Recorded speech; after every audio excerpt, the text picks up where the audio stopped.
I've already seen so many people say like Jetpack Cat is going to ruin this game, and my thoughts on it are please do. Please Yes. ruin this game. No, like uh, I agree. I think she is gonna ruin the game, but like in the best way possible.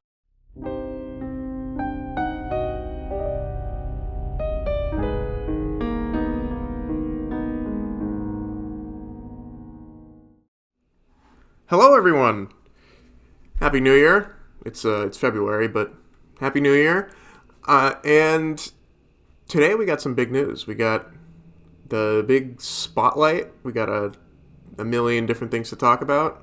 We might to we might get to all of them today. We might have to do another one later, but we'll see. So today we got Ian here, as per usual. Say hello to the nice people. Well, hello there, everybody. We're gonna be talking about the spotlight. Yep. So yeah, this kind of put a fire under my ass to to record because this is if anyone who's in the loop, this is a pretty huge update. Like I think probably the biggest one. Like it's bigger than. Actually, no. I disagree with people who say it's bigger than the switch to Overwatch 2. I don't think it's that big, but it's definitely the third biggest that we've ever had. I'm gonna kind of partially disagree. I think this is bigger than the switch to Overwatch 2 in Really? some ways. Because with the switch to Overwatch 2, we like got the free to play and the shop and the you know the 5v5 and all that. Yes, but here we are getting a relaunch of the game, even if they don't want to call it that. 5 new heroes dropping at once, which is 2 more than what they dropped with Overwatch 2. Mm-hmm. A rebranding of the game into just Overwatch, Mm-hmm. and then all like the in-game UI stuff they're doing as well. So I mean, yeah, I don't know. I don't think I'd consider 5 new heroes more than like a format change to the game and like a new monetization system from the ground up. But okay, I guess I could see how people would say that. I think it's going to be more. Because here's the thing: heroes are like the thing about the game, which is why I think that this is like the best thing that Blizzard could do for Overwatch right now. Is just be like, screw everything else, just add heroes. Yeah. But yeah, we'll see what actually happens in the long run with them doing this. But like, this feels like them just being like, okay, just like give people what they want. And 5 new heroes is insane. We haven't seen this since the launch of Overwatch 1. So like, sure, if you want to like tally up like all of the individual changes and try to scale them, arguably Overwatch 2's launch might still be bigger. But in terms of like an update for the game,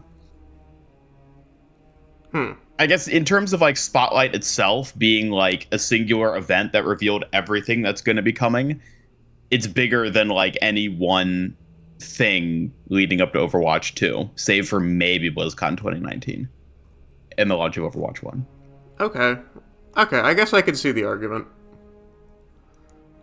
I guess if it's more, because like to me, an update isn't just content. An update is like systems. So that's why I would consider the switch to 5v5 and the free to play model a bigger change. But if you're going more just by like volume of stuff than like new content to play with, then sure, this is bigger. Speaking of heroes, we should talk about them. Do we? What order do we want to do this in? We want to do alphabetical. That's gonna start with the big one. That is going to start with the big one. So first one we got is Anran or Onron. I don't. Which one is it? It's like Onrun. Onran. It's hard to pronounce unless presumably you're like a native Chinese speaker, I'm gonna assume. Speaking of which, All I know is that it's harder to pronounce than I was pronouncing it beforehand, and I think it's also technically different than how we heard like Wu Yong pronounce it in his cinematic. Onrun? Okay. It's like Onrun. It's like a very soft, like Onrun. start A. Yeah, Okay. Onrun. All I know is that apparently she's voiced by Faria, and I was kind of freaked out by that because I was like, what the hell? I haven't heard from her in years. Just like a blast from the past coming out of nowhere. I didn't even know Faria knew Chinese. I don't know. I didn't either. Okay. All right. I know she's very good friends with a lot of the Overwatch devs and like the like community management team, which is I'm sure is how she was able to get a cool opportunity like this. Yeah. Yeah. No, for sure. I mean, and she's like a VA on top of that. Like, Right. So it's not like it's just like a nepotism thing. That's not what I'm saying. No. Yeah. So that is that's the first hero, Anrin. Let's talk about what she does, and well, I think everyone knows what her lore deal is. She's just Wu Yang's older sister. Water Boy's big sister. Yeah. Ian and I have this whole thing about her age, like how her like face being changed. Actually, it's not just us. You look anywhere. You look. Ian and I, two people. There are only two people talking. I was gonna say, yeah, no, fucking everyone is talking about this. This is the biggest thing to come out of Spotlight. Yeah, is like everyone freaking out about Anrin looking 12 years old. It's a little weird. I don't really like it. It would be funny if this actually does result in like a Sonic the Hedgehog movie thing, where they're just like, fuck it, we'll update the face at some point. That would I feel like that would be the good ending, but I have no faith in good endings when it comes to Overwatch. So yeah, I'm not expecting them to actually change it. They might. I don't know. It's interesting how this is like the thing that like everyone is talking about post Spotlight. Mm-hmm. Which I'm sure they don't like.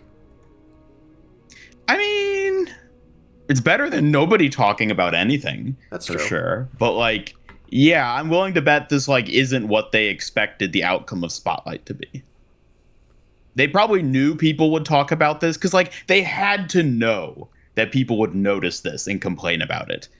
And they were probably like, we're just going to tank this bullet because we think she's going to sell more skins if we do this. But the bullet ended up being way bigger than I think they anticipated. But that's the thing. I don't think it will make a difference. She looks good regardless.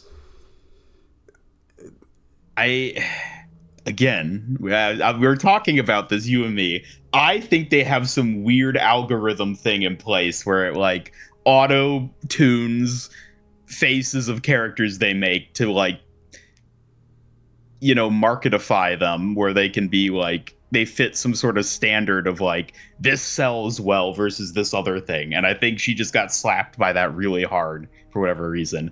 I don't know why. Like, I don't know why they think that Anrin from the cinematics is like not gonna sell.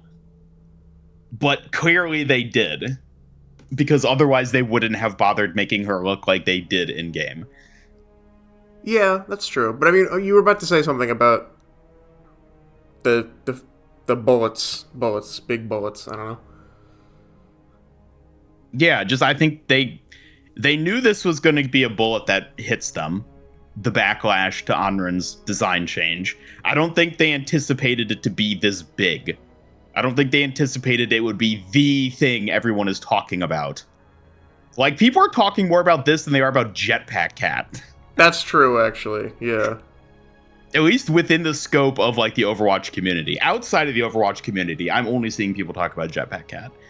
Which, you know, is probably what Blizzard wanted and anticipated. But within the community, there's more talk about Anrin's face. That's nuts. Yeah, I don't know. Maybe they will do something then, because this is this can't look good. Yeah, I mean, that's the thing. Like, this, it's not even like this is a new problem. This is literally just the next step of a problem that has existed for years within Overwatch. The whole same face syndrome thing.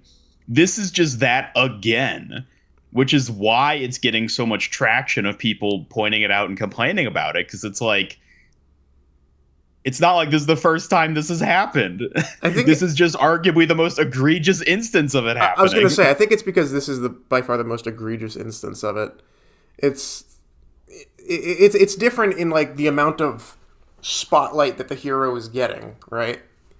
Especially since they showed the way the character usually looks multiple times beforehand, and then suddenly, in like a high profile release, completely changes her face. So, like, more than they do with other characters. So I feel like that's probably why.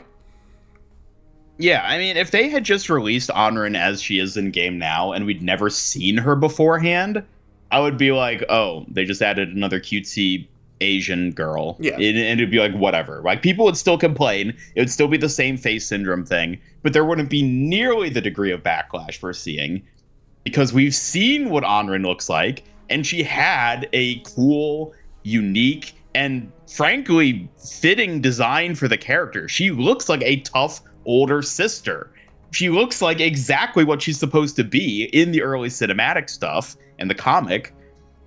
And now they've added her to the game, and they de-aged her by like 10 years. She looks nothing like the same character. She just fundamentally looks like a different person. She looks younger than Woo Young now. Yep. It's insane. Like, what? No, I agree. It looks ridiculous. They baby-faced her. It's really strange.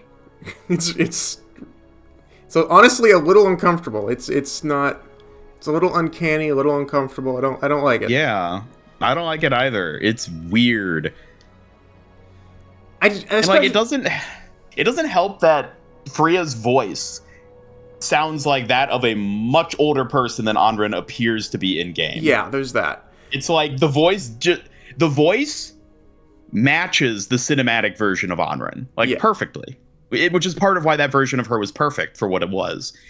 It just does not match the in-game model at all.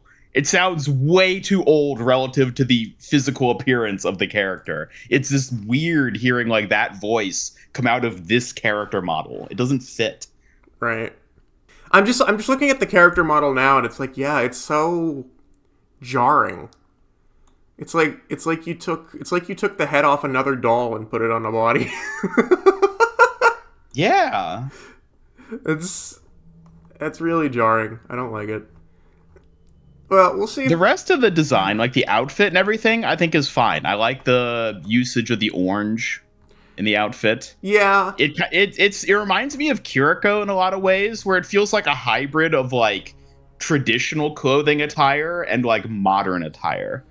Because like it looks like a weird sort of like gym track outfit. Yeah. Mixed with like a, I don't even know what the term would be, but some kind of like Chinese dress type thing. That is what I'm guessing. She has like gym shorts underneath what looks like, like a Chinese dress. Yeah. Which is interesting. I mean, personally, which like I don't mind. Like I like that well enough. Like I think it looks good for like what it is. Yeah. It's really just the face that I'm just like, what is going on?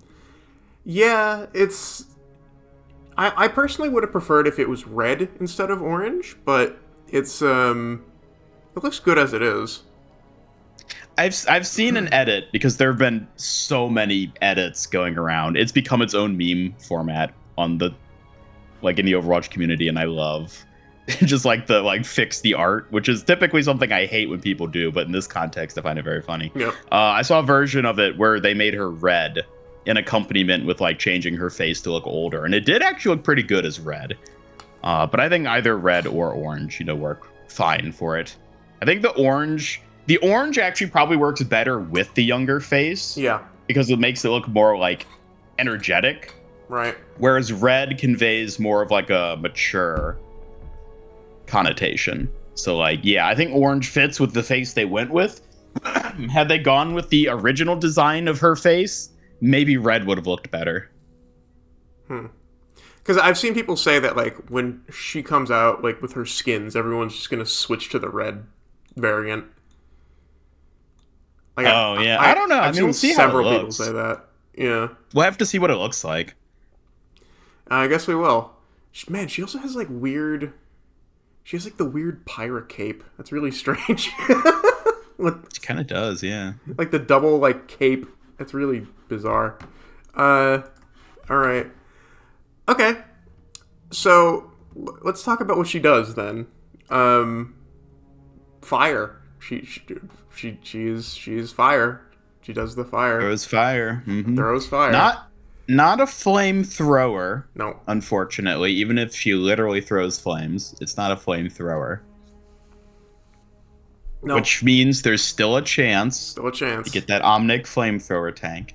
Even though she literally has the ultimate I came up with for Phoenix. But let's not talk about that. That's right, she does. That's crazy. the resurrection fire hero ultimate. It's like that is literally what I had in my concept for the tank. Well, but yeah, I guess it does talk about her kit. Because, like, I've played her. You haven't actually played her. no. I'm hoping to play her tonight, but I don't have time today. Yeah, I mean, she feels like what she is, which is like a damage flanker. Okay. Like it's reminiscent. It feels like it's reminiscent to like Tracer and Genji in those sorts of ways, where it's like, okay, I see how it's like you're supposed to like hit and run. Get like she's bad at dealing with a lot of enemies at once. Mm-hmm. She's good at isolating targets and taking out an isolated target. Right. And like, yeah, like she's just another flanker. She's another Genji. She's another Tracer. That's what I was saying. That like I was saying to you when I saw gameplay of her. It's like this is a Genji. This is like some Genji player's dream, right? Because like she goes in and she gets a kill, and she feeds her brains out, and then her ult resurrects her. Like it's she has the built-in necessary mercy res that like Genji players so frequently lean on. So that's good. That's good. Yeah, I like the kit. It's funky. I like. She's gonna be crazy with Mauga. Like I can almost guarantee you she's gonna be crazy with Mauga, because she'll be able to fan the flames on the things that Mauga ignites, and Mauga will be able to get crits on the things that she ignites. Yep. And then if you want to throw in Ashe too, is just like the other DPS. Yeah. Then like that's just going to add even more fire to it. And like Vermilion Ascent into Cage Fight. Yeah. Oh yeah. Yeah, that's gonna hurt. So that's, you know what, I'm kind of looking forward to her in that sense. She's gonna do well with Mauga, so that's good. I'm happy about that. Her, like, okay, so her kit's interesting because she has like her primary fire and secondary fire are pretty simple. It's just like you shoot fire, they ignite. Once they're ignited, you can use the alternate fire to like increase the damage of the fire. You know, that's pretty simple. Yeah, I actually like it. It's actually kind of interesting because in a way, it's kind of actually like Mauga's two like miniguns. Guns, yeah. Where it's like you use the one to set them on fire, and then the other one to capitalize on them having been set on fire. Right. Granted, in like a much shorter range, and like they're not just the same weapon with a different aspect. Like one's a beam, the other is a projectile. Right. But like functionally, it's a similar sort of like back and forth between like the primary and secondary in terms of how they interact with each other. Yeah, it's a back and forth between the two, which is nice. I like that. And then she has her like Inferno Rush, which as far as I can tell is just sort of like a Genji dash. Yeah, it's pretty similar. Yeah. Can it ignite people? Yes, I believe everything, all her damage ignites people. Yeah, hit enemies with fire attacks to burn them. Okay, yeah. I mean, Inferno Rush definitely has the fire aspect on it. I'm trying to determine whether that's like the ability has it or just innately all damage she deals. Because I don't think her quick melee ignites people. No, it doesn't look like it. So But yeah, other than that, I'm pretty sure all her damage dealing stuff ignites people. and then she has this dancing blaze thing, which I'm confused by. It's like it seems to be like the same principle as Mizuki's hat, where like you have a projectile that like bounces around and it does something when it hits people. Except you're the projectile in this case. Except you're the projectile in this case, yeah. Yeah, this is the one ability in her kit that I haven't really figured out yet. Where it's like, first of all, it feels like it kind of fundamentally contradicts the rest of her playstyle. Where it's like, she wants to isolate targets and take them out. Mm-hmm. But Dancing Blaze is just better against multiple close range targets. Because it hits each one. Right. And has like a longer duration because of that. Because of the time it takes to hit all the targets. I think it lasts longer if there's like 5 people surrounding you versus 1. And it's like you use it, you're invulnerable for the very short duration it lasts, and then you deal like a pity amount of damage to people nearby. It's like not very much damage. And then you're just still where you are when it ends. And it's like, okay, well, what did I achieve by using this? I guess you can use it to dodge like a big shot. Like, I used it to dodge like an ultimate, a Doomfist ult yesterday when I was playing. Okay. Because like, yeah, you're just invulnerable during it. So like, if you time it, you can, dodge like a Diva Bomb, an Earth Shatter, like a lot of those types of things, which I guess is probably like the big utility of it now that I'm thinking about it. It's more defensive. Is to dodge like a big single... Well, not just defensive, but to dodge like a big single hit type thing. Like ultimates, as opposed to like a Genji deflect, which I feel like is more generally useful in different situations. Right. Because deflect also is very useful against a lot of ultimates. But I think is also more useful in non-ult situations than Dancing Blaze is probably going to be. Well, get this. I'm looking at this now, and apparently it is blocked by deflects. Dancing Blaze. Oh, okay. Interesting. Yeah.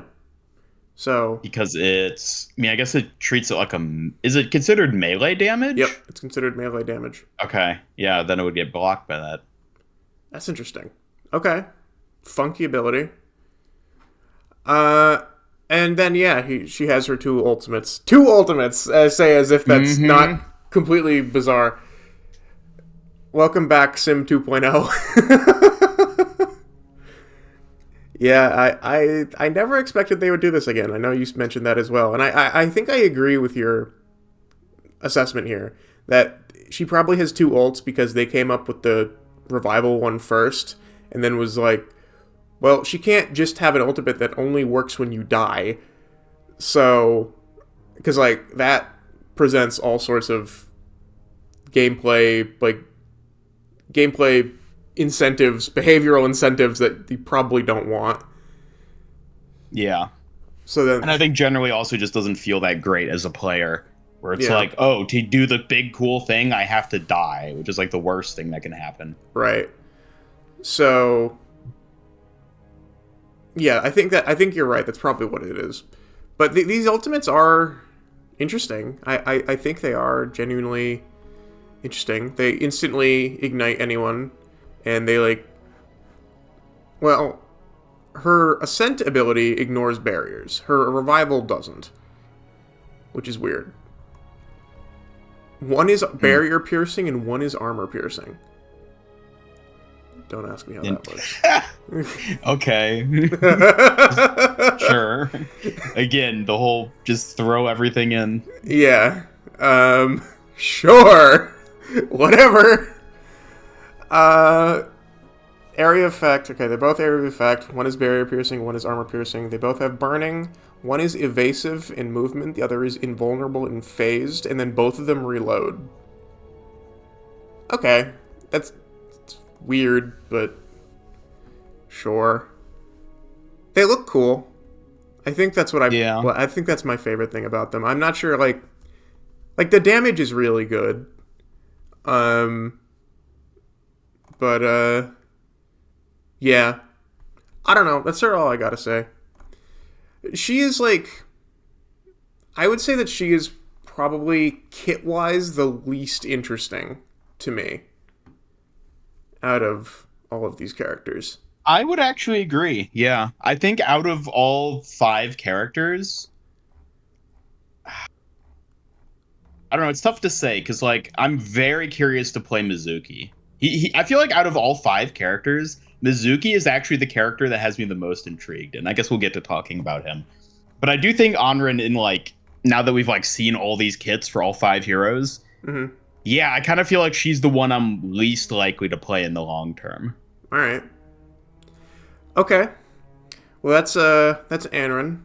Next we have Domina, who is the one I'm most excited for as a tank main, but also just because her kit looks right up my alley as a Sigma main, right?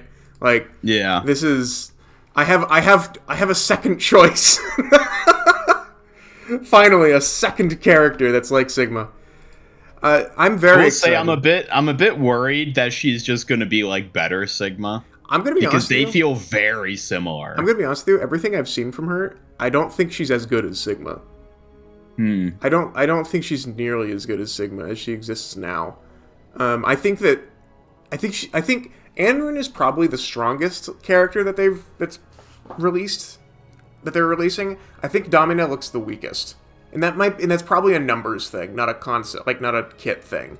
But like from the clips I've seen of those people at the Spotlight event, like actually playing her, she doesn't look terribly whelming as her numbers exist now. And they'll probably change them. And I think she would be fine with some number changes, I think, is what I'm seeing. But that aside, what do you think of Domina? Because I really like her. I think her kit looks fun. Again, as we like you, I'm a tank main, despite what it may seem. And I do think her kit looks very fun. The primary fire, the photon magnum, is like that feels like a fun, just like primary weapon for a tank to have. Yep. The barrier is very interesting, the way it's like segmented and everything. I'm curious to see like how that really gets utilized in ways like compared to other barriers. Like how like what are the scenarios where like this type of barrier is going to be stronger or weaker than like a Reinhardt barrier or a Ramatra barrier, right? Or a Sigma barrier? Like that's what I'm really curious to play around with and like just sort of figure out like as we play her and time goes on. I forgot about her crystal charge until I'm reading it right now, so I guess that speaks about that. Well, the funny thing is the crystal charge is the one that I looked at the most, and I was like, oh hell yeah! I think that's my favorite non-ult ability from her. Yeah, I don't know. I guess I need to play around with it more. Because like obviously like Anrin's the only one of these 5 that I've played, so like a lot of these characters, I feel like it's going to be more of I'm intrigued by aspects of them and have like watched gameplay to see how they work, but like I need to play it for myself to figure out how I feel about it. The knockback is like whatever. I feel like it's just like a Lucio boop basically. It's more like a Doomfist punch. It stuns. Okay, that's true. Yeah, it because it does hit the wall. Yeah, that is probably a closer comparison. So it's just like Doomfist punch. It's 40 base damage, 40 if they hit a wall. Interesting. Yeah. So, and I don't know if you noticed this, but it makes a very similar sound to Lucio's boop. Oh, I don't remember hearing that. Yeah. But I mean that makes sense because I think like lore-wise, it's supposed to literally be the same technology. Exactly. That's exactly what it is. So. Yeah. It sounds almost identical to Lucio's boop. So that's pretty cool. That's a cool little tie-in. It is. Yeah. There's a lot of stuff I really like about this character in terms of like the story connections she has and everything. Yeah, we'll get to that in a second. Panopticon, her ultimate looks hilarious. Her ultimate is what I'm really, really hyped about. It is Yeah. so weird. Okay, so do you understand how this works? Because it took me a minute. I had to like look it up to understand how it works. So like my understanding is that it creates like a Zarya bubble around an enemy, but it's not a bubble, it's a barrier. Yep. So it blocks things that are blocked by barriers. Yep. But like not for them, for you, where it's like their shots are trapped inside this bubble. Yes. So the way it works is it is a barrier around an enemy, which means that you can shoot through it and you can shoot the enemy. But basically the enemy has to shoot at their own teammate to try and free them from the barrier. That is Can the hero inside shoot from within to damage the barrier as well? I don't know. I would assume so. Yeah, I would assume. But basically what this ultimate effectively does is it makes it so that the entire enemy team has to start focusing on shooting their own teammates. Which is really interesting. Because how this works is that it's a piercing projectile. And every enemy it hits is damaged, takes 75 damage, and then has a barrier put around them, which has 300 health. And then, after so much time, well, first of all, I'm actually reading it here. So, it deals 75 damage when it hits, and then the barrier health has 450 health. The duration is 5 seconds, and actually, that might be a movement speed to Domina. It might not be to the opponent. Yeah, and then it explodes between 300 to 100 health. So I think what's happening here is basically when it explodes, it does as much damage as the barrier had when it explodes, up to a maximum of 300 damage and down to a minimum of 100 damage. So, like, if the barrier has its 450 health, it's 300 damage. If the barrier has 50 health, or 0 health even, it does 100 damage. But then if it's between 300 and 100, it just does the amount of damage that the barrier had health. That's crazy. Like, this ability is so disruptive. Like, literally forcing your enemies to shoot at each other. It's because, like, it can grab multiple people. You could literally have, like, both of the enemy's supports in a panopticon, and both of their DPS and probably their tank has to turn around and shoot at their own supports. Or else the supports are just guaranteed to die. That's crazy. Like, there's like psychological fuckery that goes on with this one. It's a very interesting one. I feel like it's going to be an ultimate that people are going to hate. Oh, 100%. But also is very unique and very fun. And all I'm thinking is, like, if you're playing Reinhardt or Ramatra, you just don't care. You just ignore the barrier anyway. Exactly. I mean, the problem is you'll just take the damage. Yeah, I was gonna say you're gonna take 300 damage, but that's not that big of a deal. Yeah, no, that's it's like, I'm so excited to be Ramatra, just punching through the barrier and ignoring it as I just charge down Domina. The two robotic arms.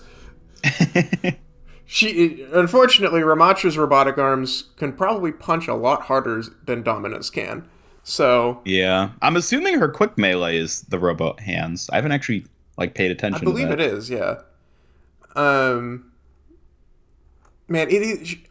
Here's the thing, though. I love her vibe. It's so funny. She has this fancy ass Magnum, like this fancy ass gun that, and like she has like the done up nails as she's like blasting you with a giant fucking laser beam, and it's, oh god, it's like, it's, she has all of the like sort of comical appeal that Symmetra has had to me for like forever.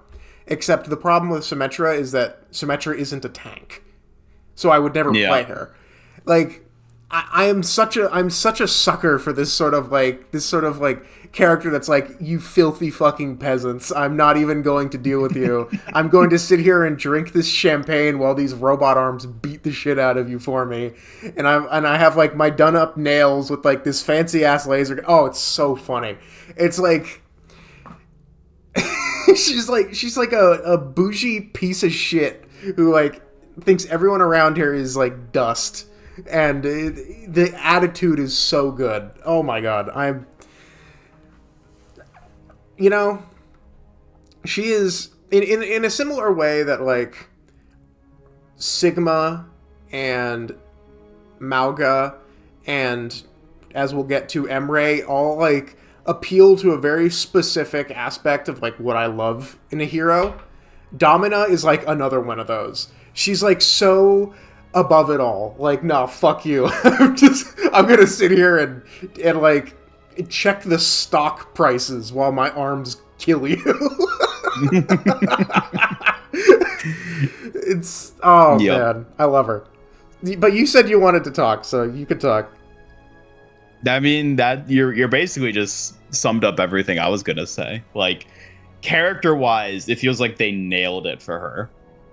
Where it's like they had this very clear idea of like the type of character and how she was gonna like come into play with all this. And then like all the like connections beyond that with like the Lucio tech she's utilizing is like, again, it's like that disrespect. It's like, oh, you stupid little Brazilian peasant with like your sound tech. Let me just take that and use it on you. Like, it's like so insulting the way she just like has all this like, it fits her demeanor so well to just have Lucio's ability, but like better. and she has like the 20s, like 1920s deco shit going on. Oh, it's so good. It's she's one of those characters where I'm like, maybe I will just use the default skin. The gold is so good, and the jacket, oh man, it's so funny.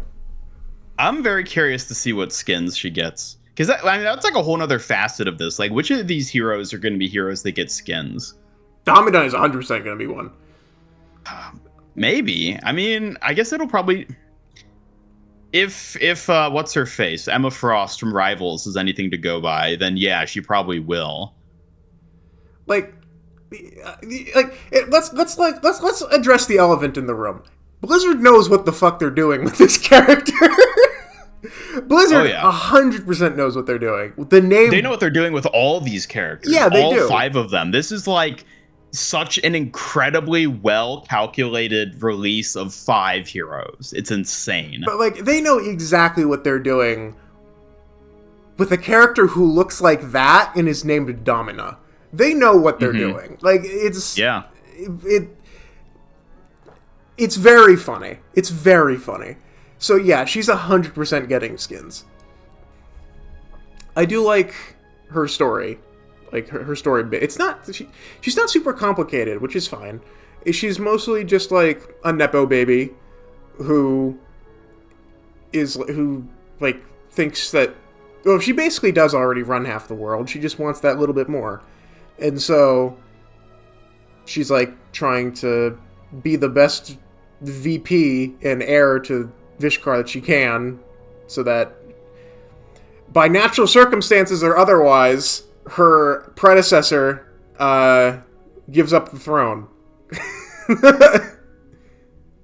That's the sense I'm getting. This is like, she very much strikes me as like, we're eventually going to get to a point in the story where she agrees with Vendetta to like take out the president or like the CEO of Vishkar so that she can be replaced for them, like take their place. I can totally see that. Yeah, that's Domino. she's fun.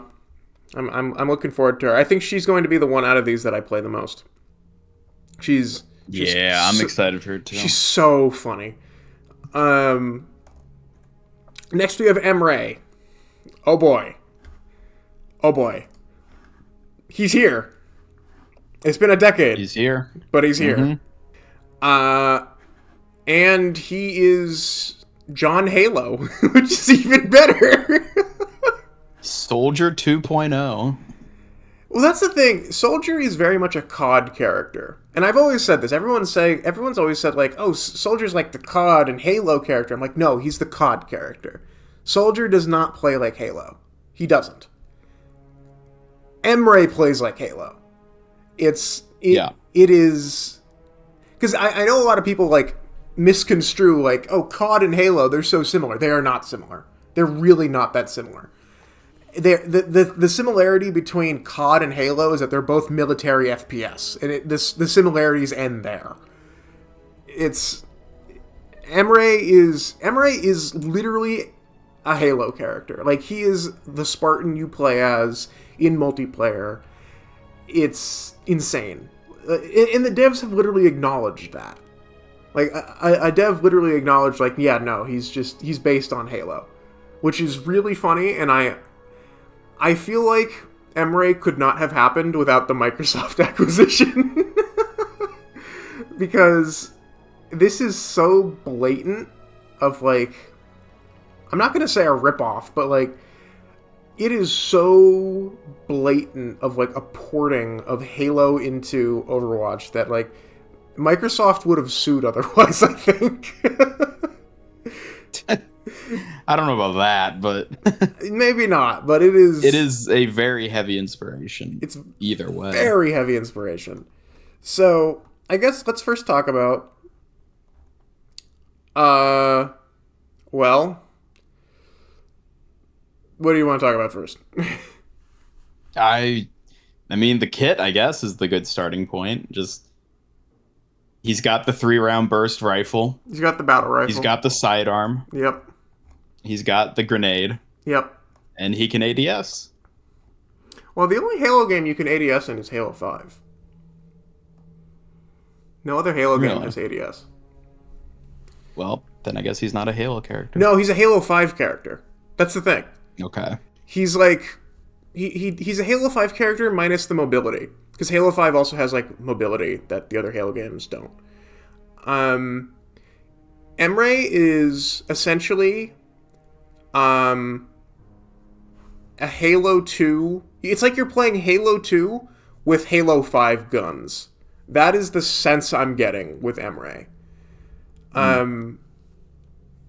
He has, like, the mobility of Halo 2, in that he can't sprint, but he also has, like, the ADS of Halo 5. His ultimate is basically a weapon from Halo 5. It's a lot. And he has the ADS. So, yeah, he has the burst rifle, which is, like, very clearly, like, the battle rifle. You have the ADS. The Siphon Blast is really interesting. Because I thought what it did is it just does a ton of damage. No, it's a lifesteal. Did you know this? Not before I was, like, looking at the kit that he has. I hadn't realized that. So it has 80% lifesteal. And temporarily wield. Yeah, and it's like an area of effect. It can't headshot. He's unable to headshot. That's really interesting. But then it makes him super fast and jumps super high. Which, that feels like Halo 1. Because Halo 1 has, like, ridiculous jump height. And has, like, you always use the pistol in Halo 1. The pistol in Halo 1 is the most busted shit in the universe. And you don't even need a sniper rifle. I kid you not. He has the frag grenade, which has 110 damage. That's actually a lot. Wow. That footage they gave of him, like, throwing nades at Bastion made him seem, like, kind of dinky. But Well, Bastion is a bit more health. yeah, but like, oh my Because, god, like, wow. even at 110, like, he has 2 charges of them, right? Yeah, just like Halo, you have 2 grenades. Yeah, so, like, that's not enough to kill someone with just the 2. No, Unless they're, like, No, because, yeah, no, that... they left with 5 health. Mm-hmm. Yeah, so that's fun. I'm looking forward to that. He can nade jump, which is actually kind of crazy. They like included like Halo techs in this man's kit. That's fun. It has knockback. Oh, on the enemy. Oh yeah, here. Okay, here we go. This is what I was talking about. So knockback speed on opponents is 3.2 meters per second. On himself is 12.3 meters per second. He does 4 times as much knockback on himself with his grenade. he frag jumps. That's crazy. Yeah. Like this Yeah. man uses Halo speedrunning techs. That's nuts. I love it. And then his ultimate is just the incineration cannon from Halo 5. It's just like a few small shots, one big shot, it's a big orange explosion. Yeah. He has one of his perks is a plasma grenade, so it sticks to things. The frag sticks now and does more damage. Oh, yeah.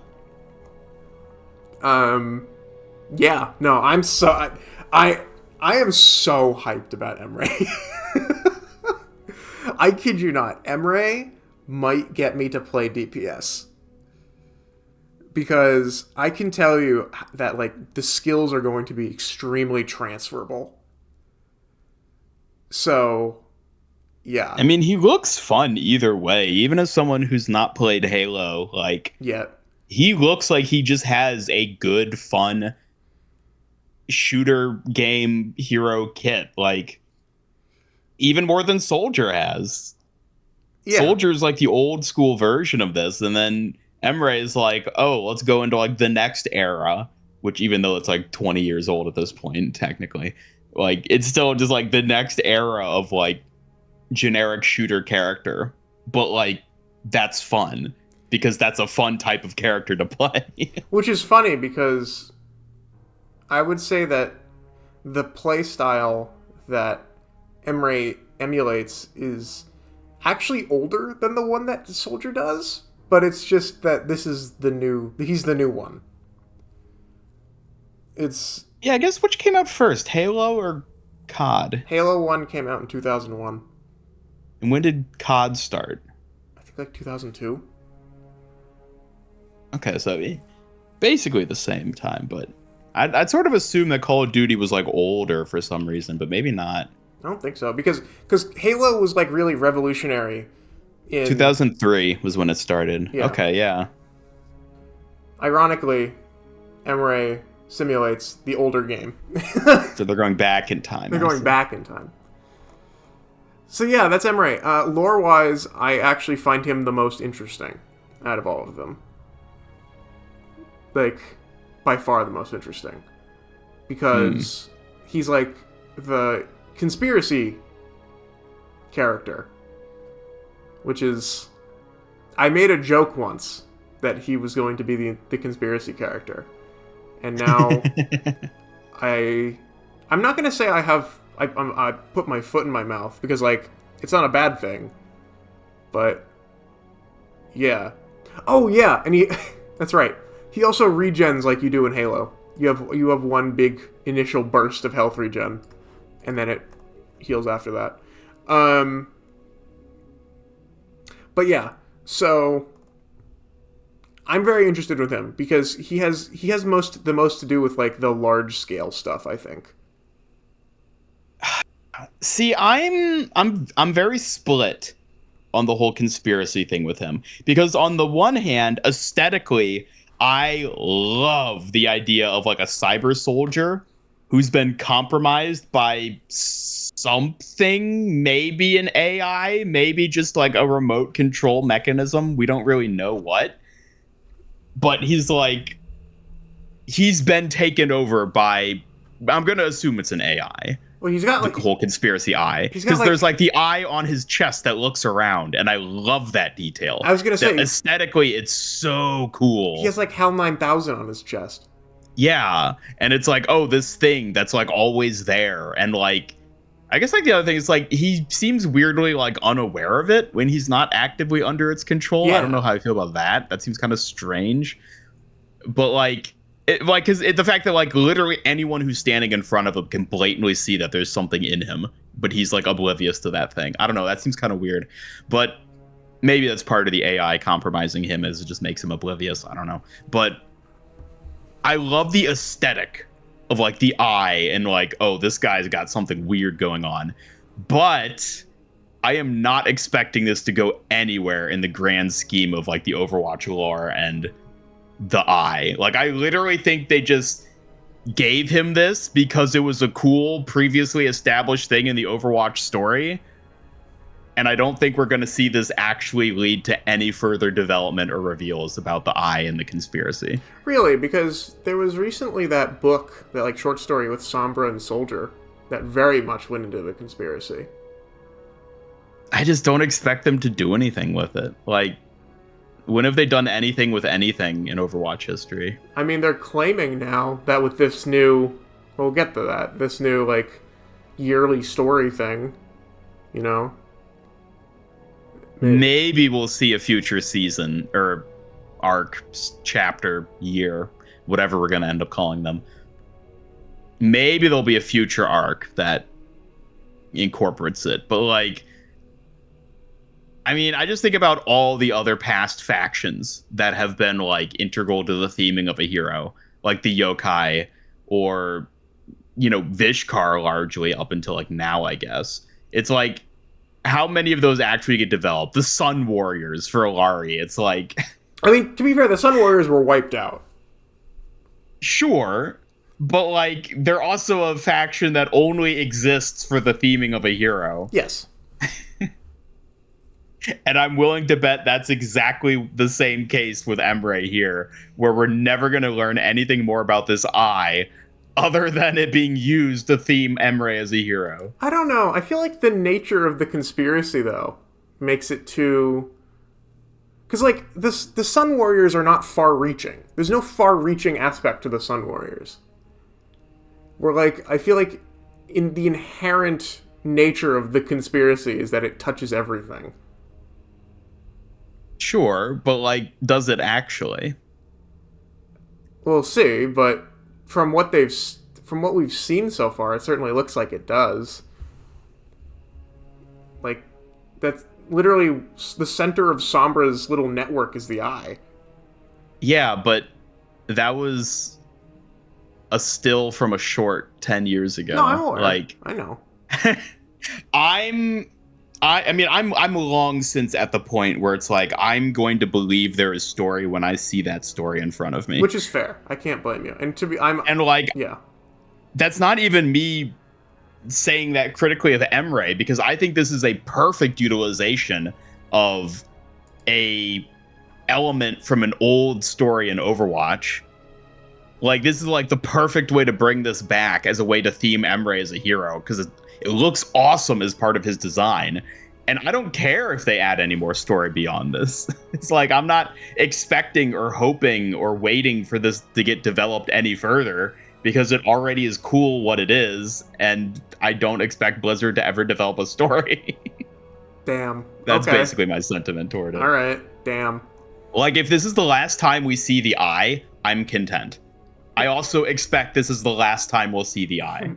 Damn, I would not be content. I would not be content at all. Well, okay, but you're not as jaded as I am. That's the thing. In some ways I am, in other ways I'm not. You're too optimistic. You think too much of Blizzard. I don't think anything of Blizzard. And yet you think too much of them. Blizzard added perks to this game. I have zero respect. Yeah, no, fuck that. And the cosmetics. Well, you pay for cosmetics. Let's just make that free. Let's make that clear. You're the one who buys things in the shop. I'm not. Well, That's a low blow, first of all. Second of all, that has nothing to do with... That is the antithesis of story when it comes to Blizzard. No, I know. What I'm saying, though, is like, you're the one who supports them. Okay, financially, yes. Socially, also yes, because I make videos promoting it. Behind closed doors, we shall see. So, anyway, that's Emre. Emre is really fun. I'm really looking forward to him. Next we have... which... It's either Mizuki or Jetpack Cat. Jetpack Cat, if we want to go alphabetical. Yeah, Jetpack Cat. Okay. This cat. Oh my It's something. god. We something. finally got the Jetpack Cat, and you know, I had written off Jetpack Cat as actually happening for a really long time, but now that she's here, I could not be happier. I knew they were going to bring her back. I knew it. She was way too popular and too, like, funny, memeable of a character concept for them not to bring her back. I knew this day would come. Okay. Sure, I could have seen her... Maybe it's not that surprising that she's here. I think what's surprising is what she does. Because yeah, what she does is completely insane. I don't know, especially following Rivals and Jeff. This probably shouldn't be surprising at all that this is what she does. Because it is that exact same sort of like mess with the other players' shenanigans that Jeff does, but it's just a cat brand of that same type I'm so of like confused when demeanor. you say Jeff. I'm so confused when you say Jeff. I'm like, are you familiar with Jeff from Marvel Rivals?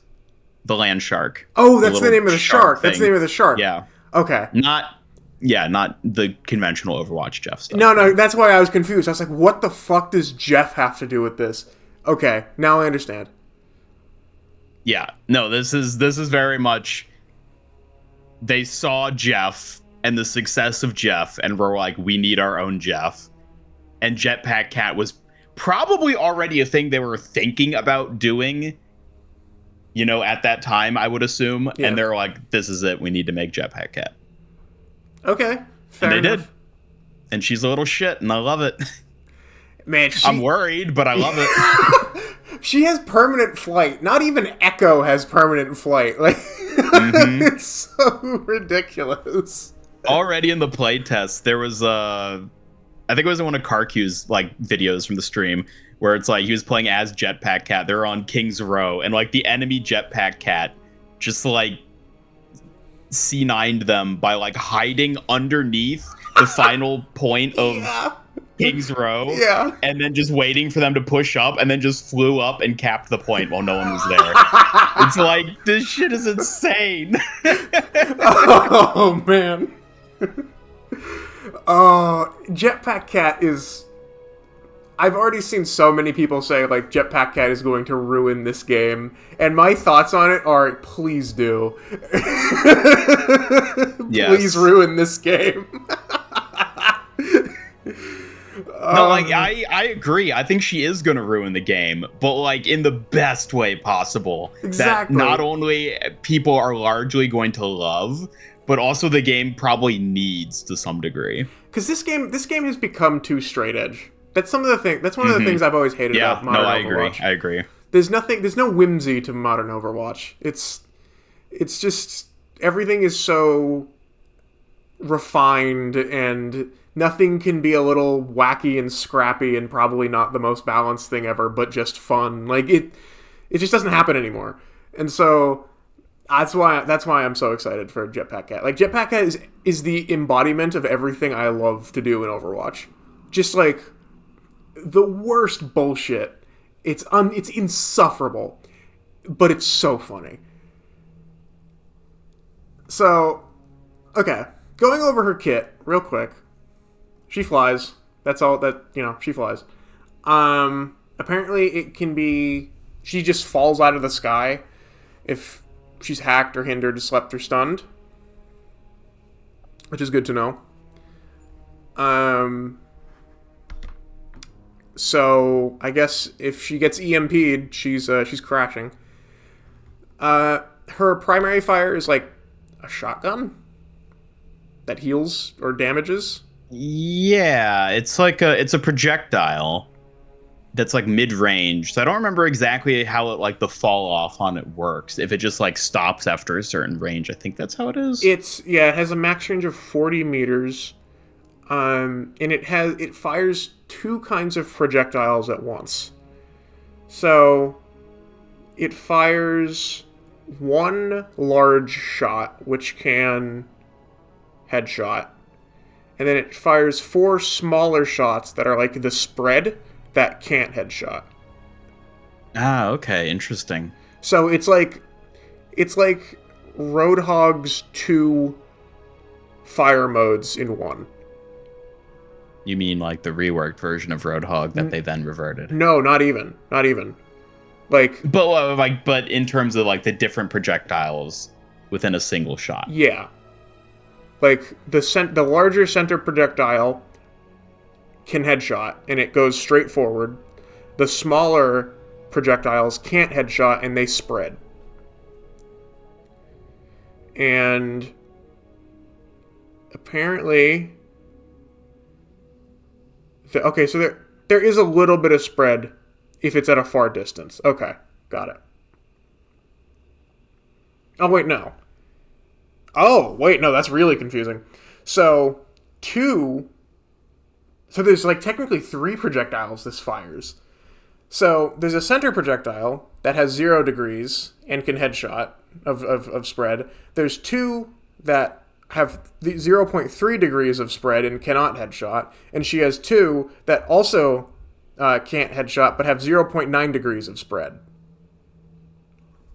What the hell? So it's like a bullet hell.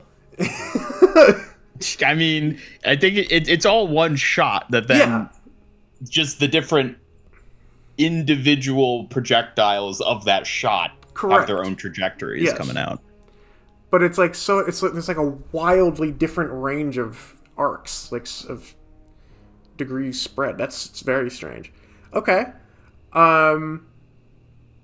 Frenetic flight. Oh, this is just like the booster. This thing is funny. It's just a speed boost.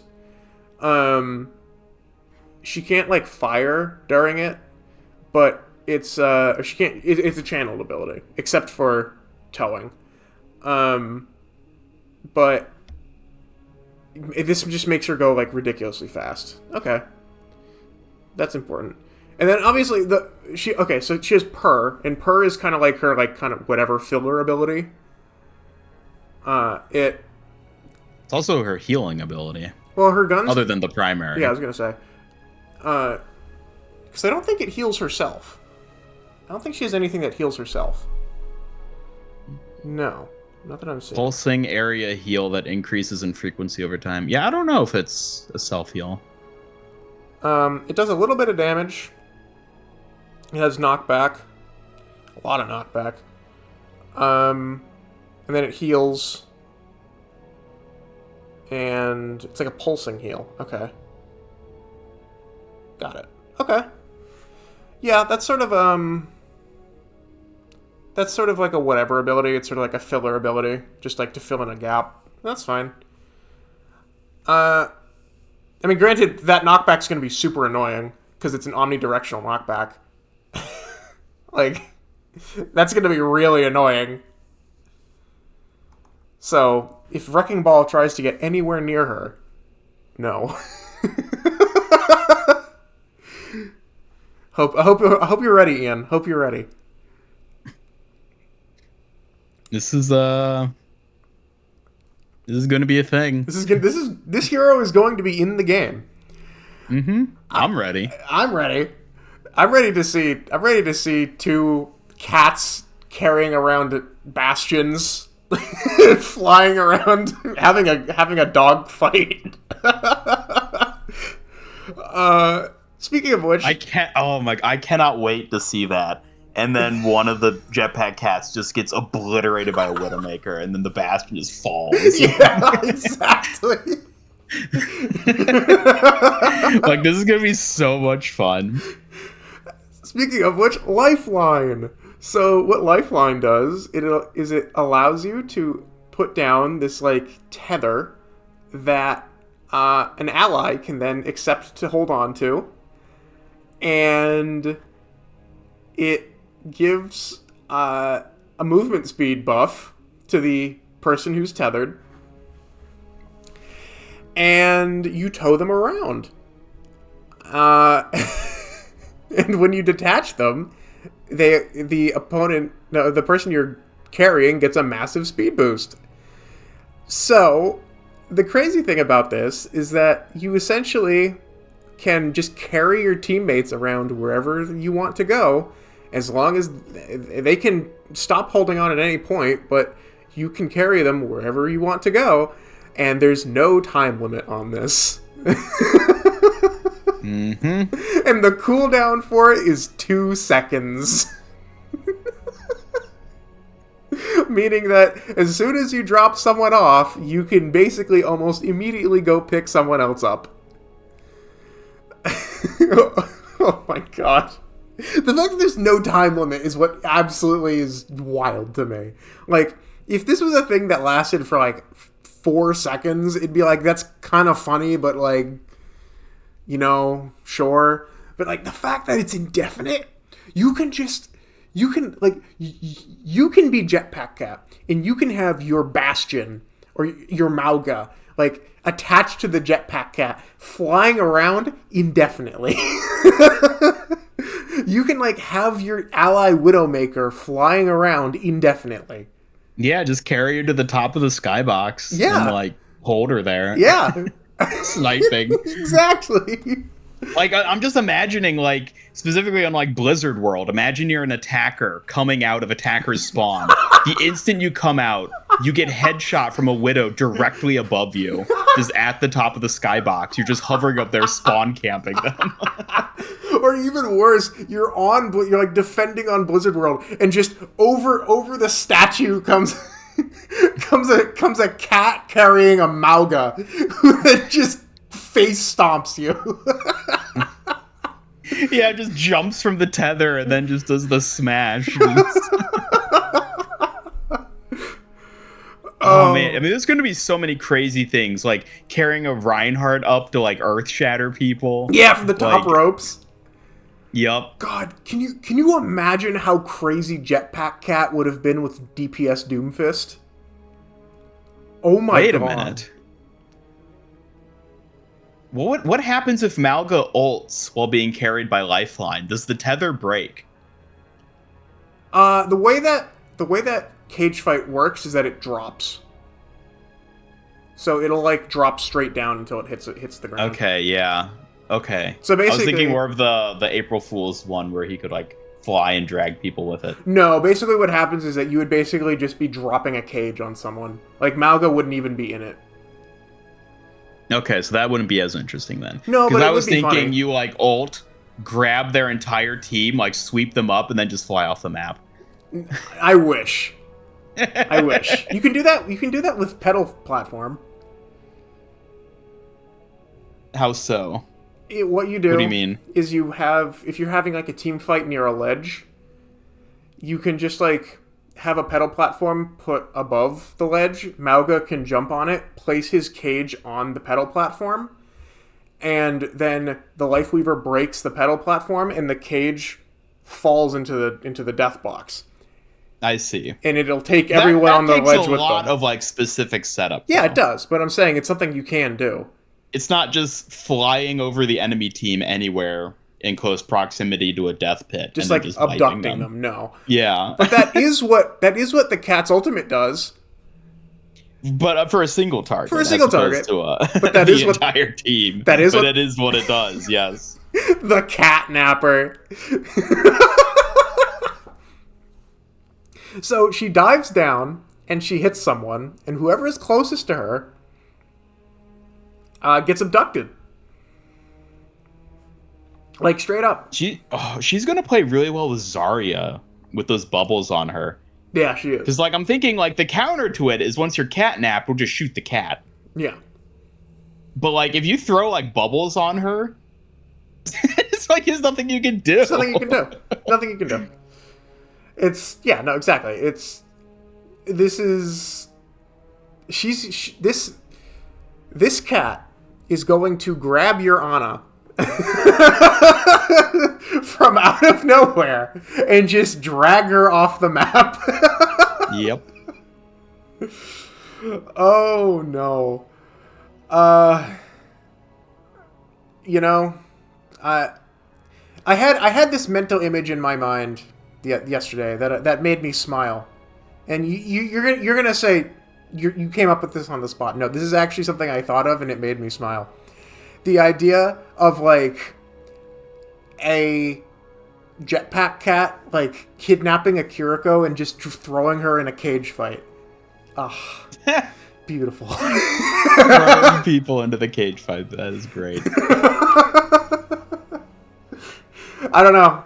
There is that clip that lives rent free in my mind of it's a nanoed Reinhardt who jumps off the top ropes to crit nano earth shatter a lone Kiriko and a Grav.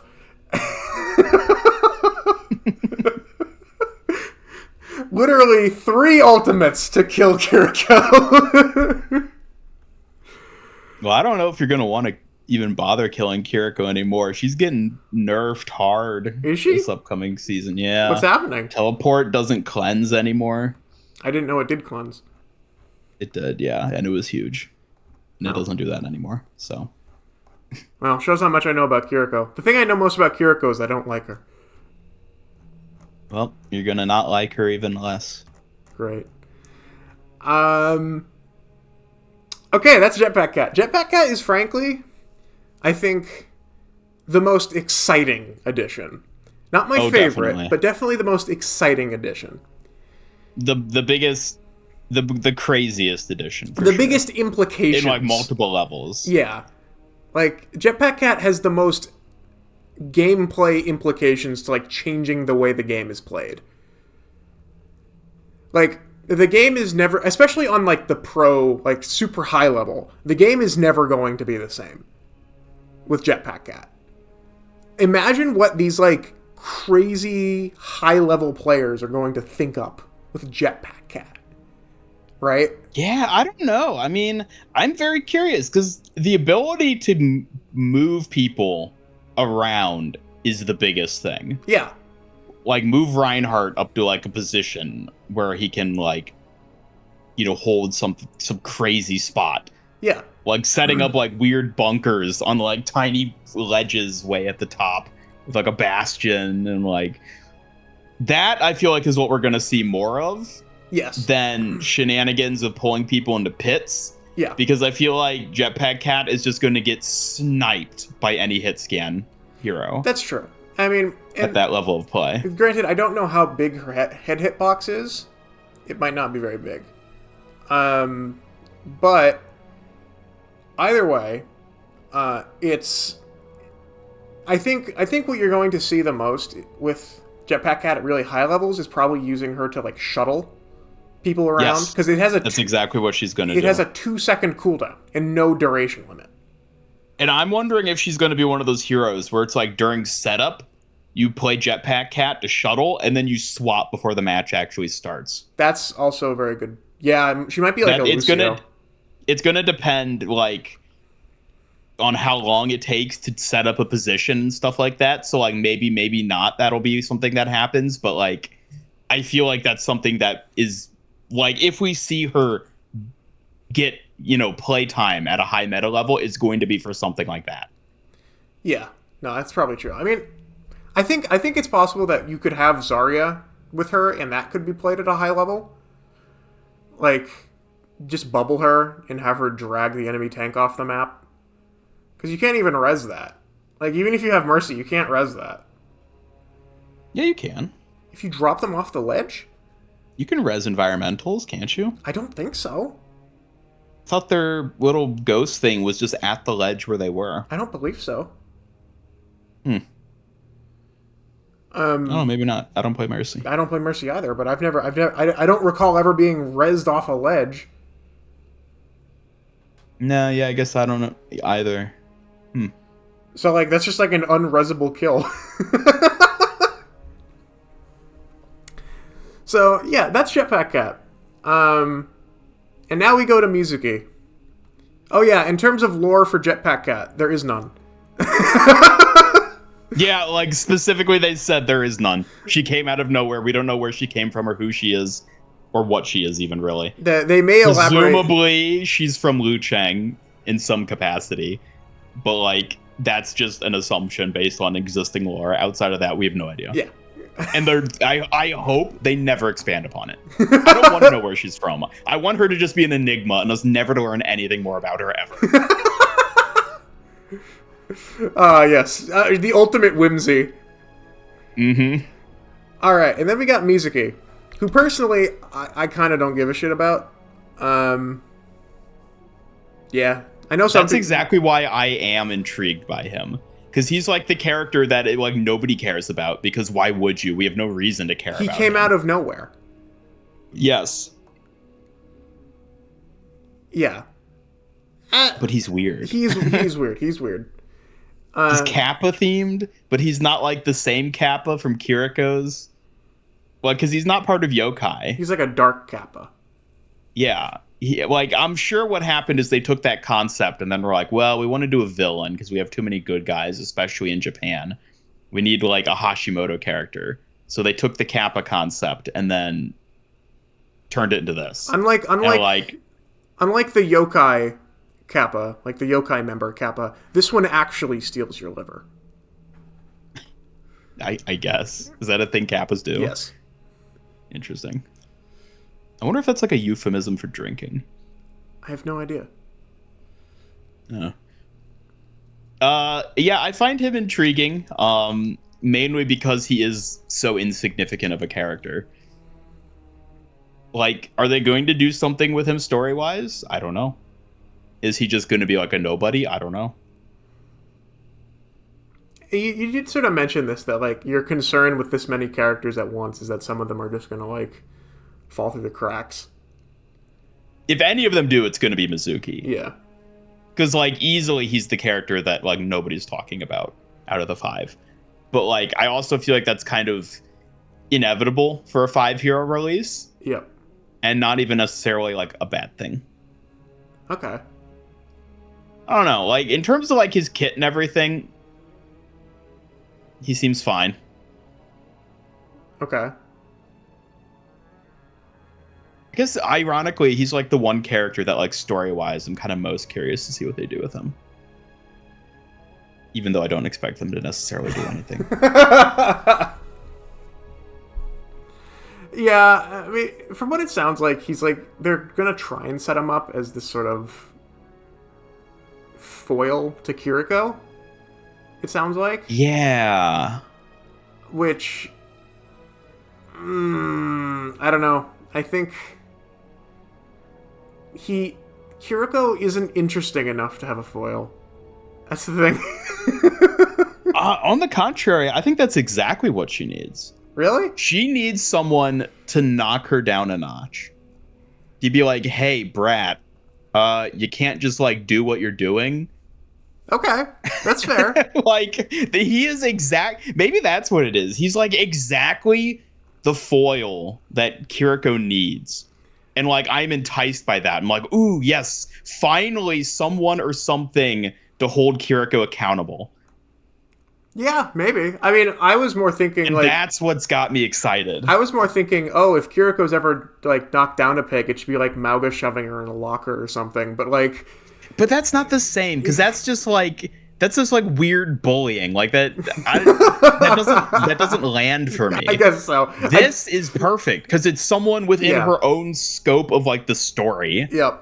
She's like, oh, yeah, we're going to beat up the Hashimoto because we're teenagers and we're going to live forever. Heh. And then Mizuki swoops in and is like, child, sit.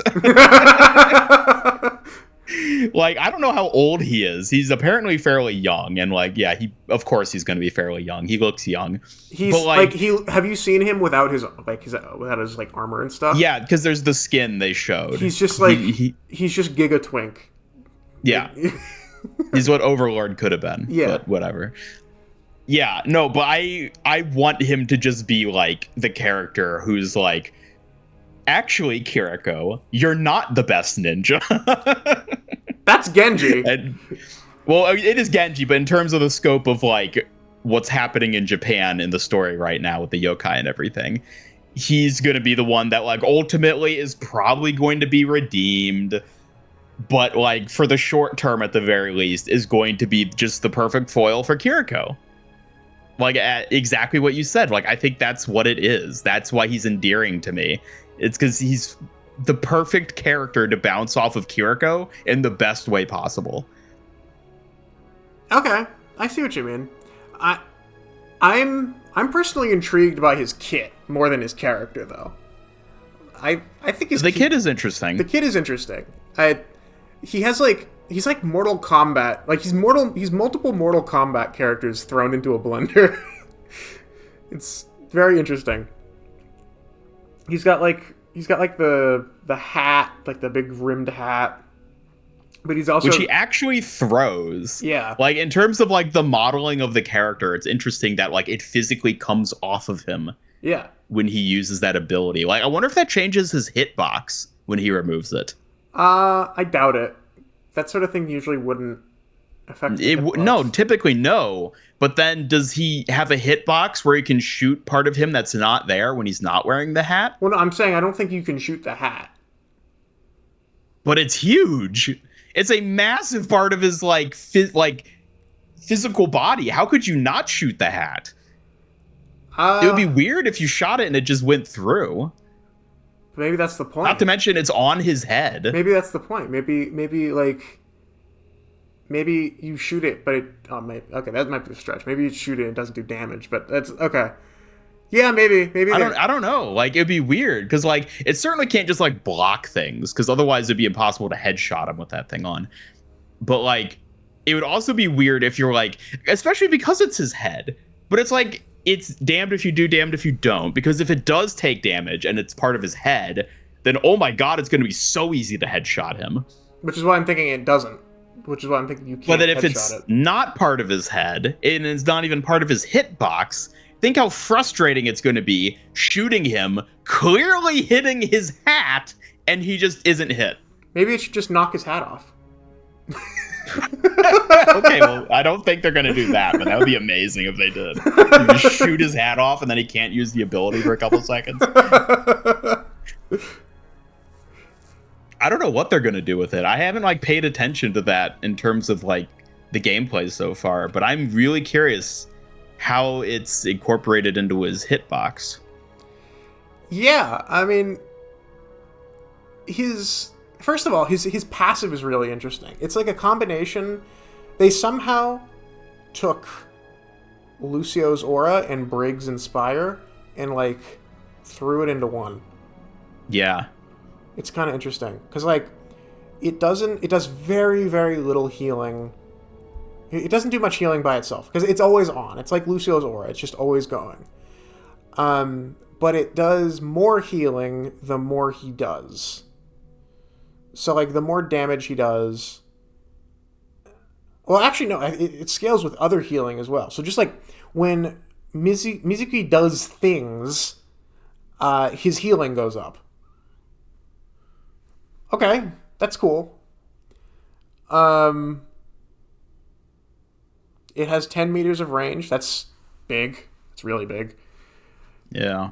I'm just looking at this. I think his healing and output's actually going to be fucking bonkers. If it's just like, if it can go up like this, 15%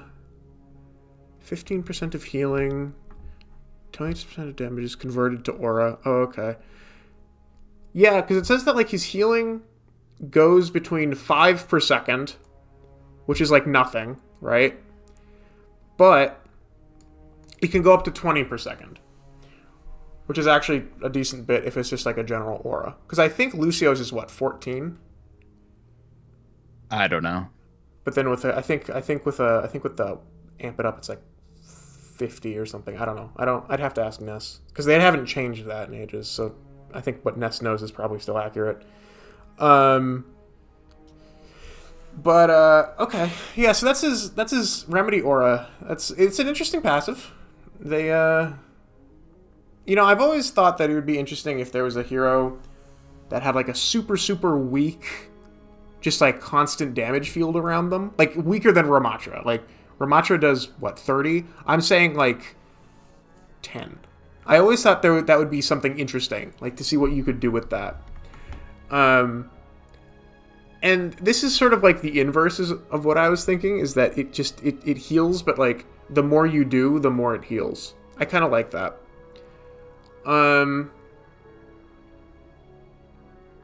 Okay, then he has a Spirit Glaive. This weapon at least looks really cool.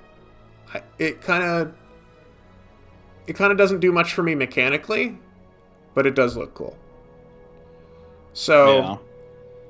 basically, he throws these like glaives. They do 30 damage and then do 30 damage again over time. But the initial headshot can headshot. The initial thing can headshot. So you can either do like 30 initially and then 30 over time, or 60 initially and then 30 over time. I mean, that's a good amount of damage for headshots. If you're landing headshots, it's kind of pitiful without headshots, but it's decent with headshots. And it's got a 30-meter range. Yeah, no, that's pretty good. I don't know how fast it is, but like it sounds okay as like a supplemental thing. I feel like you're going to use this more to like proc the remedy aura than to like actually try and kill anything. Kind of more like a Brig Flail. Yeah. Where it's like you're hitting things largely to just generate the healing. Yeah.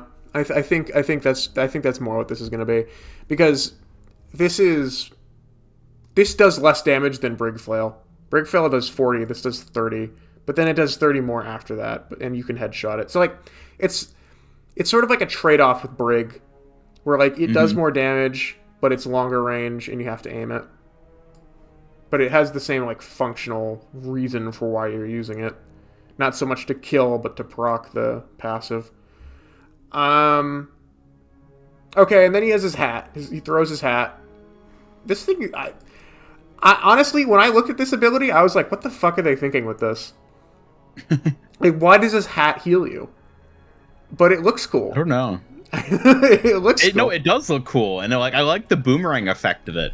And then like it even has like the Afudas like on the hat, which like I don't know if like in universe that's supposed to be why it heals, but like it's just fun. Like it's a cool little like way to like design the ability.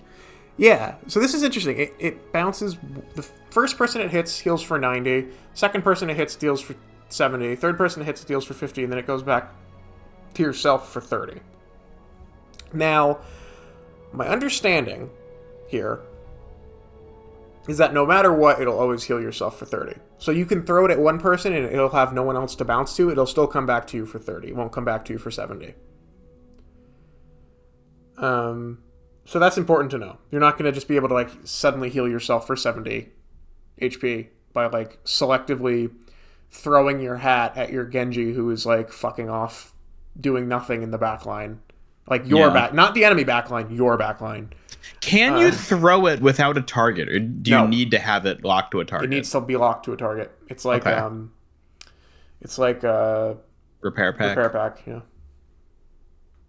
So he's Brig, is what we're figuring out. He's a lot like Brig. He even has a chain for his next ability. Yep. He's just Japanese Brig. This is Japanese Brig. Yeah, if no ally is within line of sight, it will automatically return to Mizuki. You can bounce up to 3 times. Always. Okay, yeah. That's what I said. Brig, but marketable. Brig is marketable. I don't know, man. I think it's ridiculous that you say Brig isn't marketable. She's not. I think that's ridiculous. Nobody cares about Brig.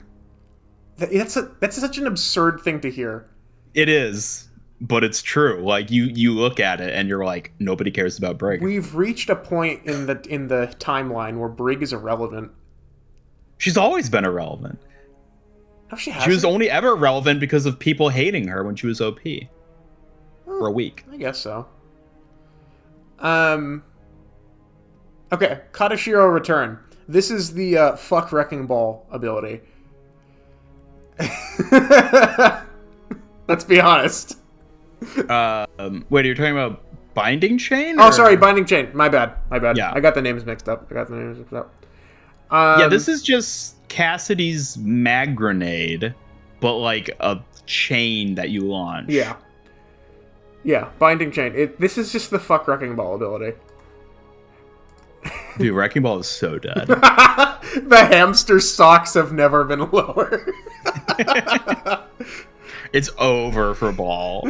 Especially because of, like, Jetpack Cat, Domina, Mizuki. Like, what the fuck is Wrecking Ball supposed to do? It's fucking I am just over for that excited. rodent. I am just glad that Wrecking Ball finally won't be the most hated hero anymore once Jetpack Cat gets added. That's true. That's all I'm looking forward to. That's true. There's That's true. no way people aren't going to hate Jetpack Cat more than Wrecking Ball. Like, Oh, absolutely. So Binding Chain, yeah. It does 50 damage. I'm trying to. Is the way this works is that you need to hit. Is it that you need to hit the ground and then it'll hit whoever is nearest to it, or do you need to hit the person and then they get chained to the ground? I'm not really sure because I'm watching like the little like clips that they posted on the Twitter, kind of showing the abilities, and it's kind of unclear from this. Oh, actually, here we go. The ability tethers up to 2.5 meters, which makes me think that maybe it has to tether. Maybe you hit the ground and then it's like a deployable almost.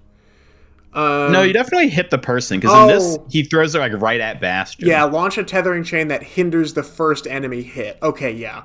So what it does is it'll hit someone and then it'll just tether the nearest thing. It'll tether to the nearest surface.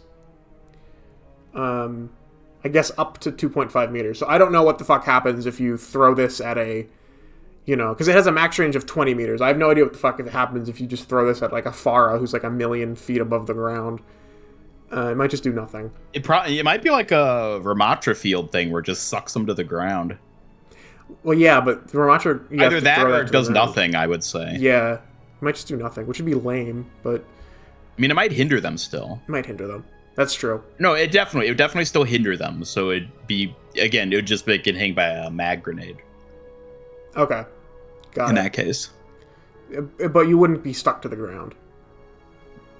Unless that is what it does, which like maybe it does, maybe it doesn't. We're gonna have to actually like play this. Yeah, like the thing with some of these abilities that they're oddly complicated for like how not complicated they first seem. Because this is called an extended melee. The term for this ability, the keyword for this ability is extended melee. What? Extended melee? What?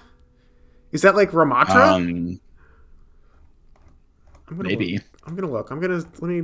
Or like Brig's flail? Yeah, that's probably he is Brig. I guess, but it's not as quick melee, right? No, it's not as quick melee. No. So it's just an ability that functions like a melee. Like a melee, like a whip shot. Yeah. Huh. Okay. Well, that ability is gonna be really fucking annoying, especially on a character as large as Wrecking Ball.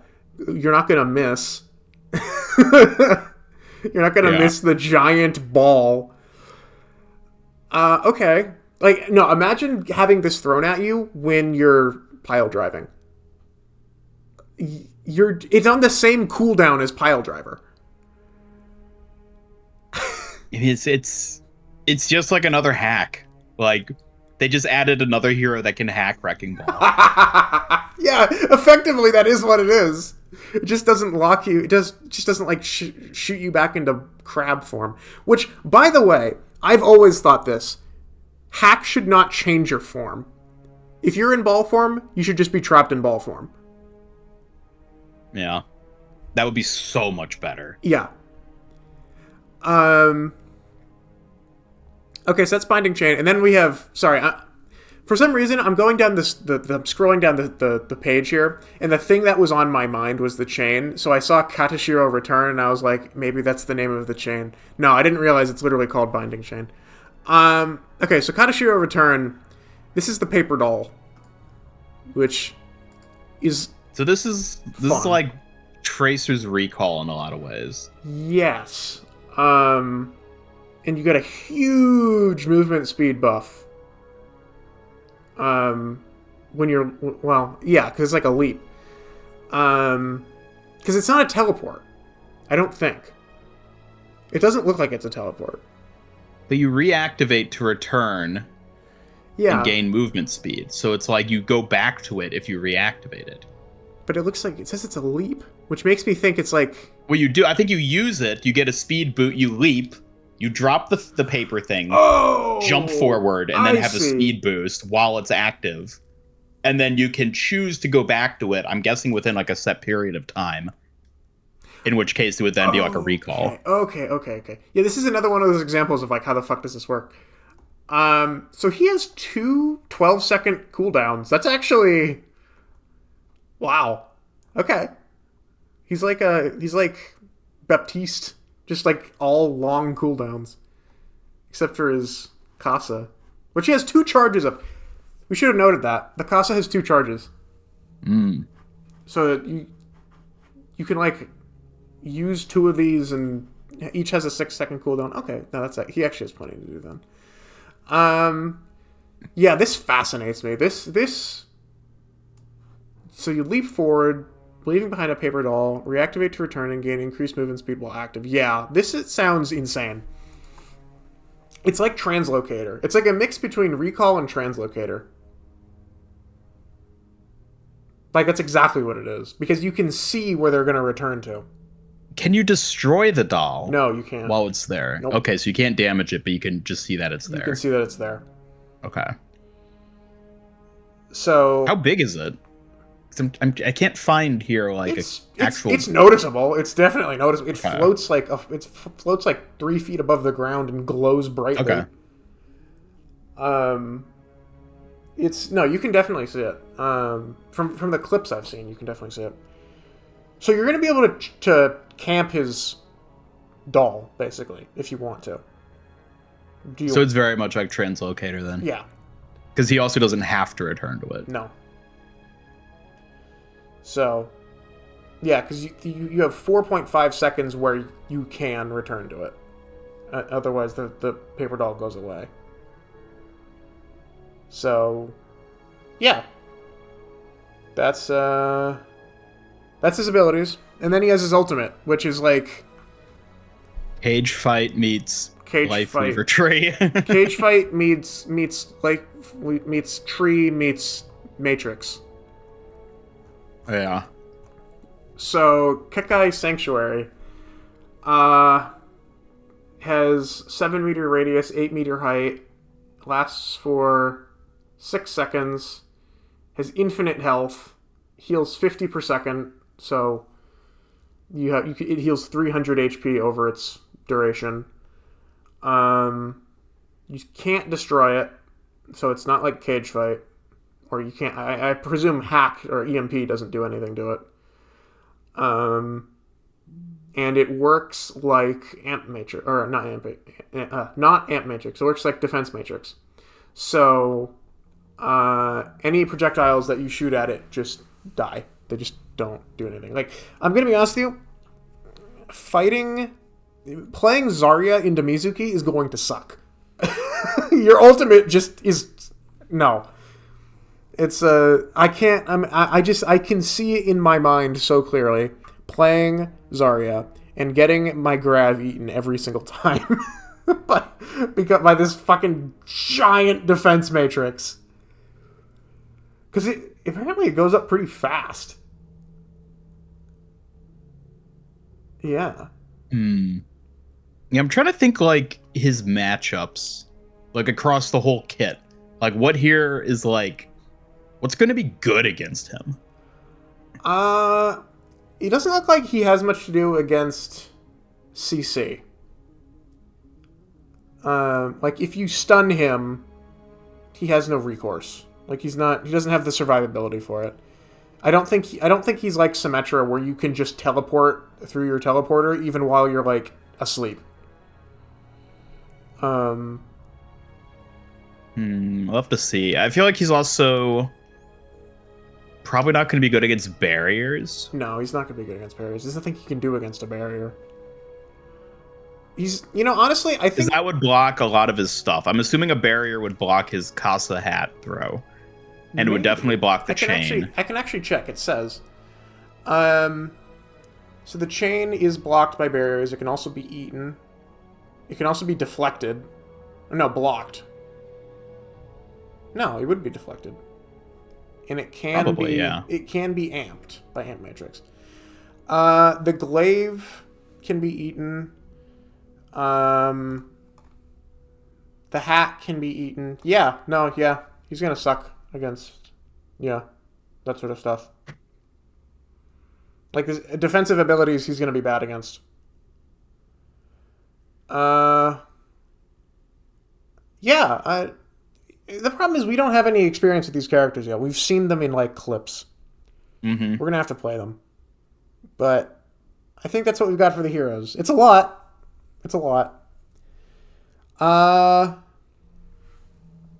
As I said, I think we're already almost at 2 hours. Yeah, I was gonna say that. So we might want to split this up. Mm-hmm. Is there one other thing you want to talk about? Well, we can talk about maybe dropping the 2. Yeah, we can talk about dropping the 2. Because I think we have opposite opinions on this. Okay. I really dislike it. Really? I really dislike it. I think that there is... Because, as you say, changing the name isn't going to change the reputation. It's not. Like, no one's going to see Overwatch. Overwatch 2 is now Overwatch again, and everyone is suddenly going to forgive Invasion. Right? It's not going to happen. The downside to this is that now there will no longer be a distinction between Overwatch 1 and Overwatch 2, which I think is bad, basically. Like, how do I explain this?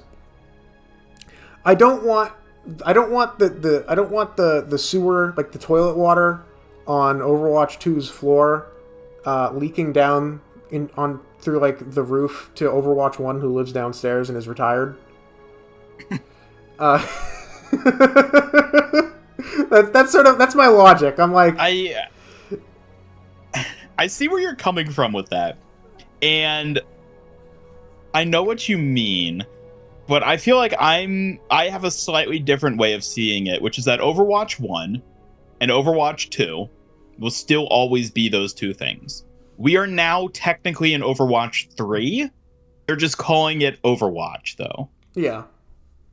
Like, I am seeing what is coming starting with this season on Tuesday. This is Overwatch 3. This is the next era that people will see as a different era of the game, the way Overwatch 1 and Overwatch 2 up to this point have been seen as different eras themselves. Right. So, like, we will still have Overwatch 1, we will still have Overwatch 2, but we will now be in an era that has yet to get a colloquial name yet, because they're just calling it Overwatch. Right, I'm thinking it's going to be like modern Overwatch is just what people call it. Yeah. Because, like, it's frustrating. I kind of wish they hadn't just called it Overwatch. I get why they did. It's simpler and, like, it's good in that sense. But now it's confusing because it's like we have Overwatch 1, Overwatch 2, and Overwatch. And Overwatch is the third out of those three. And it's like... Yeah. It's weird. I mean, people are going to come up with a way to distinctly reference this era. I don't know what it's going to be yet, but people will. I wouldn't be surprised if it have literally to. is Overwatch 3. I wouldn't be surprised if people literally just default to that. I could see that happening, yeah. That might be what people do. In terms of dropping the 2, though, nice. Like, good. It simplifies it. Like, I'm coming at it from a very, like, a very unique angle that I think a lot of people aren't going to necessarily think about or, like, have experience with, but, like, SEO. Since the launch of Overwatch 2, SEO for Overwatch has been a pain in the ass. What's SEO? Search engine optimization. Oh, okay. Because when you make a post on Twitter, do you hashtag Overwatch or hashtag Overwatch 2? Okay. When you title a YouTube video talking about Overwatch, do you use Overwatch or Overwatch 2? It's a nuisance because there's an unclear like SEO term for what like you should best utilize, and it ends up splitting things in this sort of way that's frustrating at the very least to deal with. Now it's just Overwatch, which is also going to be weird because things like Twitch, where they have categories for games, are they going to update the Twitch category to now just be Overwatch? Because they haven't yet, I don't believe. I'm checking right now to make sure. No, they have. It is actually called just Overwatch now on Twitch. Interesting. All right, so they've already done that. But it still says Overwatch 2 on the image, but that's because it's the Season 20 image. So they've simplified this to Overwatch. But then there's also on YouTube, in the gaming category, you can specify which game the video is about. And they have Overwatch 2016, Overwatch 2 2022. Are we now just going to get Overwatch parentheses 2026? Is that what they're going to add? I guess so. It's like there's a lot of like weird little things like that the average people, it doesn't even apply to them. Right. It's just as someone who works with content creation and SEO stuff, there's like a lot of little things where it's like this is going to be like a weird change to see how it plays out. Okay. Well, yeah, I mean... But I like it because in the long run, it simplifies things, and I think it will just be better for the franchise. I hope you're right, because when I look at it, I just go, oh, why you shitting? Why you pissing on a grave? It's, you know... I think the problem for me comes down to, like, I'm never going to like this game as much as I did in Overwatch 1. Like, it's just not... I thought you were just going to end it at I'm never going to like this game. Oh, no. I mean, maybe. But it's just the truth of the matter. I'm never going to like this game as much as I did in Overwatch 1. And, like, I think there's part of me that just, like, has a viscerally negative reaction to modern Overwatch trying to impose on Overwatch 1. If you get what I mean. Mm-hmm. It just... I don't know. Because I held Overwatch 1 in high esteem. I don't hold Overwatch 2, or I guess Overwatch, in high esteem at all. Like, I have zero faith in this game, and, you know, everything is smoke and mirrors and, like, hype. Like, it's... Like, this is exciting for now. In 2 months, no one's gonna give a shit. Because that's how Overwatch is now. Nothing lasts, nothing really matters. So it's that's what I mean, right? If you have you been? Yeah, no, I agree. But like sorry, this might be quite kind of tangential to what you were saying. I didn't mean to derail it, but like just the I'm still fascinated by what like the broader gaming sphere, like how they're going to acknowledge all this. Mm-hmm. Because in the Overwatch community, it seems like people love the dropping of the 2. Understandably so, I suppose. But like beyond the scope of Overwatch and its like immediate community, how are people reacting to all this?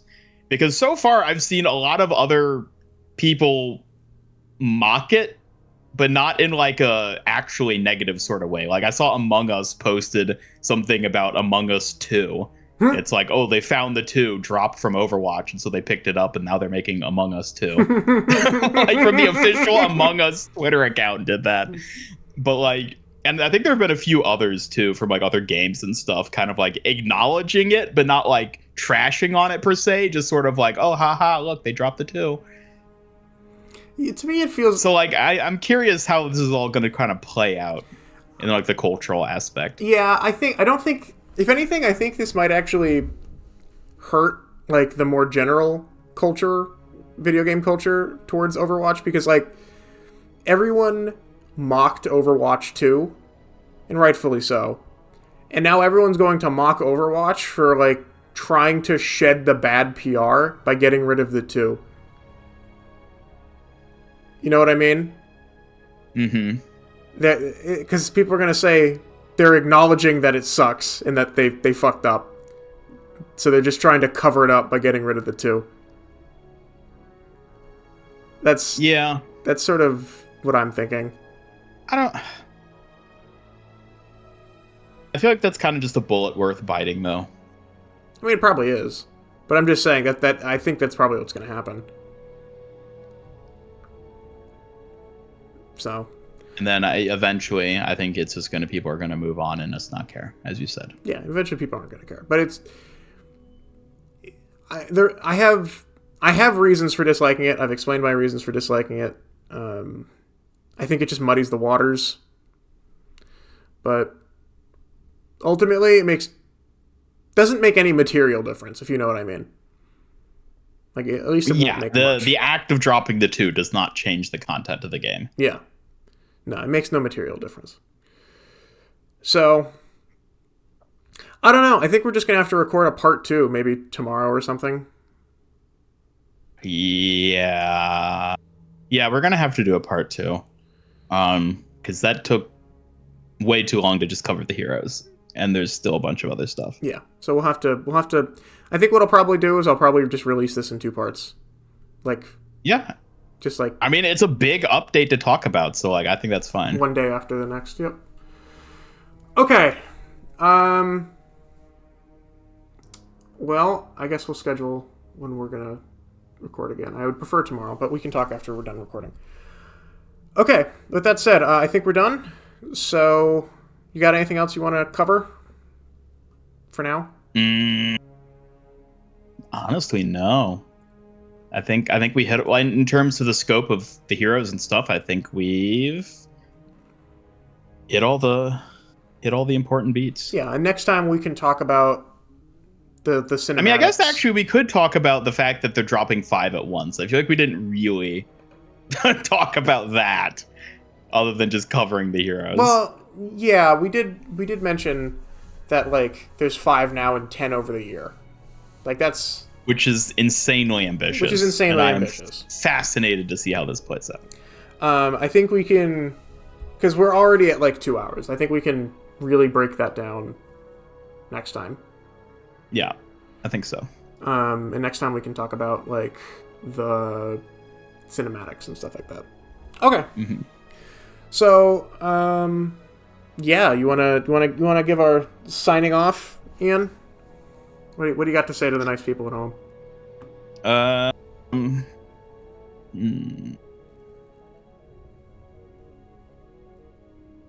Jetpack Cat is real. Yep, that she is. All right, bye everyone. See you soon.